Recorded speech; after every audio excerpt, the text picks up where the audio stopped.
ओम श्री सद्गुरुवे नमः। ओम नमो भगवते वासुदेवाय। अथ पंचमोध्यायः। गोकुल में भगवान का जन्म महोत्सव। श्री शुकदेव जी कहते हैं, परीक्षित, नंद बाबा बड़े मनस्वी और उदार थे। पुत्र का जन्म होने पर तो उनका हृदय विलक्षण आनंद से भर गया। उन्होंने स्नान किया और पवित्र होकर सुंदर सुंदर वस्त्राभूषण धारण किए। फिर वेदज्ञ ब्राह्मणों को बुलवाकर स्वस्ति वाचन और अपने पुत्र का जात कर्म संस्कार करवाया। साथ ही देवता और पितरों की विधि पूर्वक पूजा भी करवाई। उन्होंने ब्राह्मणों को वस्त्र और आभूषणों से सुसज्जित 2 लाख गौएं दान की। रत्नों और सुनहले वस्त्रों से ढके हुए तिल के 7 पहाड़ दान किए। संस्कारों से ही गर्भशुद्धि होती है, यह प्रदर्शित करने के लिए अनेक दृष्टांतों का उल्लेख करते हैं। समय से नूतन जल, अशुद्ध भूमि आदि, स्नान से शरीर आदि, प्रक्षालन से वस्त्रादि, संस्कारों से गर्भादि, तपस्या से इंद्रिय आदि, यज्ञ से ब्राह्मण आदि, दान से धन धान्य आदि और संतोष से मन आदि द्रव्य शुद्ध होते हैं। परंतु आत्मा की शुद्धि तो आत्मज्ञान से ही होती है। उस समय ब्राह्मण, सूत, मागध और वंदीजन मंगलमय आशीर्वाद देने तथा स्तुति करने लगे। गायक गाने लगे, भेरी और दुदुम्बिया बार बार बजने लगी। व्रजमंडल के सभी घरों के द्वार, आंगन और भीतरी भाग झाड़ बुहार दिए गए। उनमें सुगंधित जल का छिड़काव किया गया। उन्हें चित्र विचित्र ध्वजा, पताका, पुष्पों की मालाओं, रंग बिरंगे वस्त्र और पल्लवों की बंधनवारों से सजाया गया। गाय, बैल और बछड़ों के अंगों में हल्दी तेल का लेप कर दिया गया और उन्हें गेरू आदि रंगीन धातुएं, मोर पंख, फूलों के हार, तरह तरह के सुंदर वस्त्र और सोने की जंजीरों से सजा दिया गया। परीक्षित, सभी ग्वाल बहुमूल्य वस्त्र, गहने, अंगरखे और पगड़ियों से सुसज्जित होकर और अपने हाथों में भेंट की बहुत सी सामग्रियां ले लेकर नंद बाबा के घर आए। यशोदा जी के पुत्र हुआ है, यह सुनकर गोपियों को भी बड़ा आनंद हुआ। उन्होंने सुंदर सुंदर वस्त्र, आभूषण और अंजन आदि से अपना श्रृंगार किया। गोपियों के मुख कमल बड़े ही सुंदर जान पड़ते थे। उन पर लगी हुई कुमकुम ऐसी लगती मानो कमल की केसर हो। वे भेंट की सामग्री ले लेकर जल्दी जल्दी यशोदा जी के पास चली।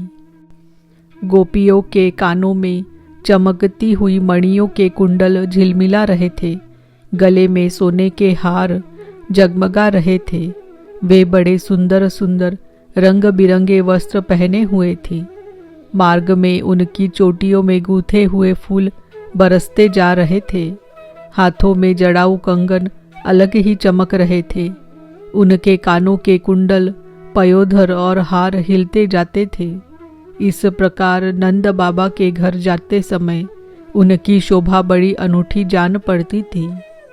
नंद बाबा के घर जाकर वे नवजात शिशु को आशीर्वाद देती, यह चिरंजीवी हो, भगवान इसकी रक्षा करो, और लोगों पर हल्दी तेल से मिला हुआ पानी छिड़क देती तथा ऊंचे स्वर से मंगल गान करती थी। भगवान श्री कृष्ण समस्त जगत के एकमात्र स्वामी हैं। उनके ऐश्वर्य, माधुर्य, वात्सल्य सभी अनंत है। वे जब नंद बाबा के व्रज में प्रकट हुए, उस समय उनके जन्म का महान उत्सव मनाया गया। उसमें बड़े बड़े विचित्र और मंगलमय बाजे बजाए जाने लगे। आनंद से मतवाले होकर गोपगण एक दूसरे पर दही, दूध, घी और पानी उड़ेलने लगे।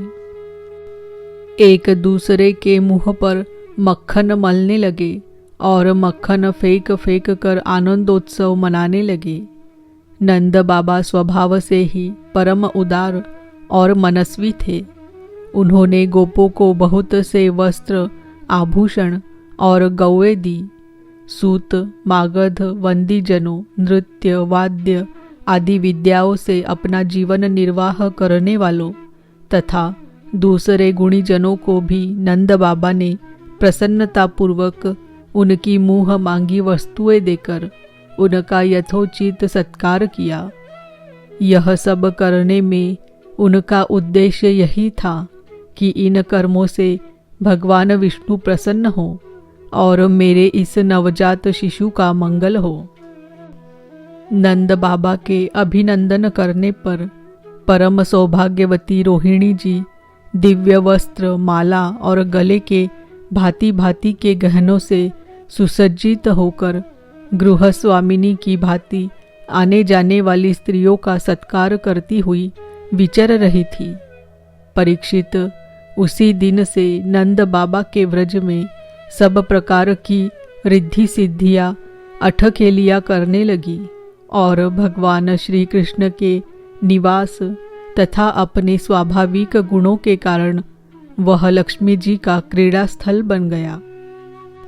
परीक्षित कुछ दिनों के बाद नंद बाबा ने गोकुल की रक्षा का भार तो दूसरे गोपों को सौंप दिया और वे स्वयं कंस का वार्षिक कर चुकाने के लिए मथुरा चले गए। जब वसुदेव जी को यह मालूम हुआ कि हमारे भाई नंद जी मथुरा में आए हैं और राजा कंस को उसका कर भी दे चुके हैं, तब वे जहाँ नंद बाबा ठहरे हुए थे वहाँ गए। वसुदेव जी को देखते ही नंद जी सहसा उठ खड़े हो गए, मानो मृतक शरीर में प्राण आ गया हो। उन्होंने बड़े प्रेम से अपने प्रियतम वसुदेव जी को दोनों हाथों से पकड़कर हृदय से लगा लिया। नंद बाबा उस समय प्रेम से विभल हो रहे थे। परीक्षित, नंद बाबा ने वसुदेव जी का बड़ा स्वागत सत्कार किया। वे आदरपूर्वक आराम से बैठ गए। उस समय उनका चित्त अपने पुत्रों में लग रहा था। वे नंद बाबा से कुशल मंगल पूछकर कहने लगे। वसुदेव जी ने कहा, भाई, तुम्हारी अवस्था ढल चली थी और अब तक तुम्हें कोई संतान नहीं हुई थी। यहाँ तक कि अब तुम्हें संतान की कोई आशा भी न थी।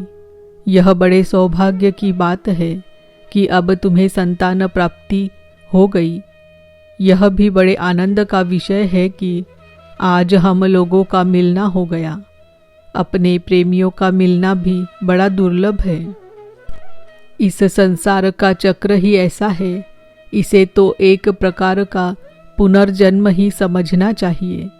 जैसे नदी के प्रबल प्रवाह में बहते हुए बेड़े और तिनके सदा एक साथ नहीं रह सकते, वैसे ही सगे संबंधी और प्रेमियों का भी एक स्थान पर रहना संभव नहीं है।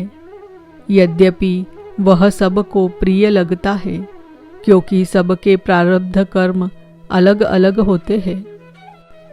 आजकल तुम जिस महावन में अपने भाई बंधु और स्वजनों के साथ रहते हो, उसमें जल, घास और लता पत्रादि तो भरे पूरे है ना।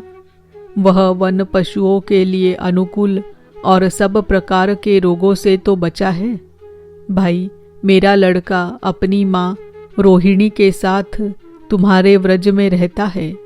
उसका लालन पालन तुम और यशोदा करते हो, इसीलिए वह तो तुम्ही को अपने माता पिता मानता होगा। वह अच्छी तरह है ना। मनुष्य के लिए वे ही धर्म, अर्थ और काम शास्त्र विहित है, जिनसे उसके स्वजनों को सुख मिले। जिनसे केवल अपने को ही सुख मिलता है, किंतु अपने स्वजनों को दुख मिलता है, वे धर्म, अर्थ और काम हितकारी नहीं है।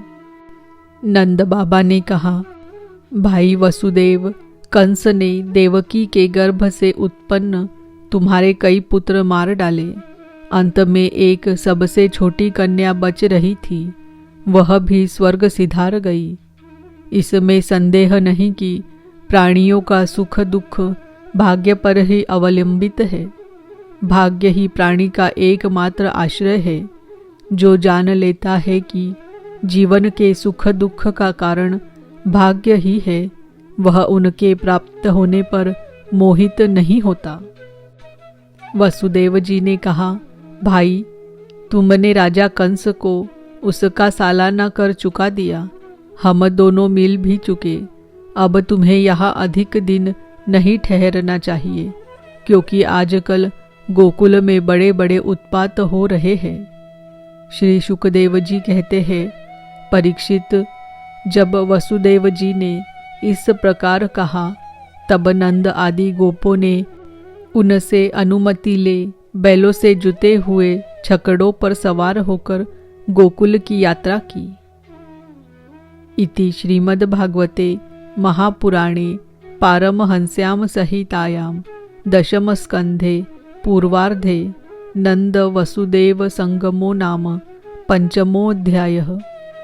ओम नमो भगवते वासुदेवाय। ओम नमो भगवते वासुदेवाय।